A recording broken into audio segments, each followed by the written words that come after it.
The Macrobian Empire was believed to have operated at its peak during the first millennium BC.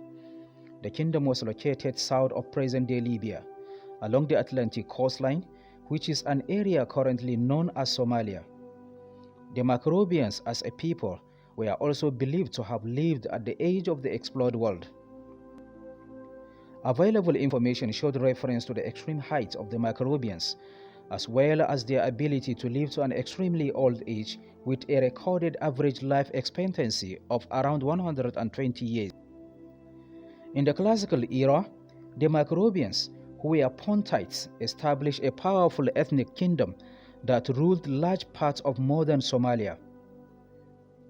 They were reputed for their longevity and wealth, were said to be the most handsome of all men. They were warriors, herders, and seafarers. Indeed, Macrobian Empire had a complex system of trade that involved merchants from as far away as modern-day Tunisia.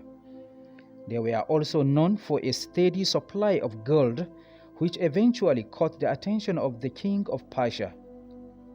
The Persian emperor Cambyses II, upon his conquest of Egypt in 525 BC, attempted to reach Macrobia in order to invade the city.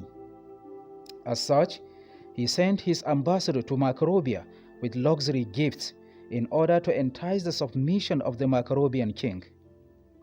The Macrobian ruler, who was elected based on his stature and beauty, replied instead with a challenge for his Persian counterpart in the form of an unstrung bow, indicating if the Persians could manage to draw it, they would have the right to invade his country, but until then they should thank their gods that the Macrobians never decided to invade their empire. The Persian emperor was hindered by the difficult task of crossing the Sahara Desert. Neither Cambyses II nor his troops made it to the kingdom. The Macrobians had an elaborate burial of funeral practices. The kingdom practiced mummification, similar to the Egyptians, with an advanced system of embalming.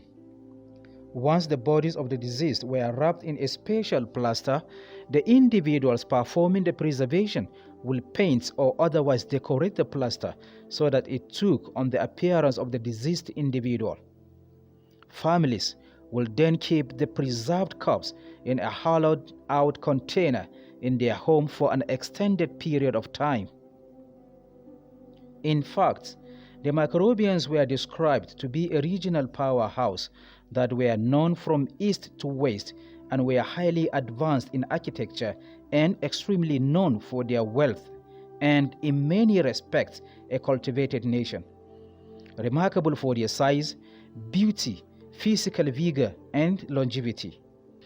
A wealthy nation, living in cities with laws and institutions of their own, governed by an elective monarch, who, according to Herodotus, must meet specific intellectual and physical requirements.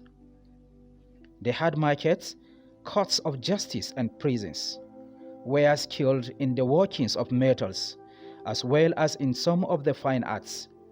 Macrobia was also noted for its gold, which was so plentiful that the Macrobians shackled their prisoners in golden chains.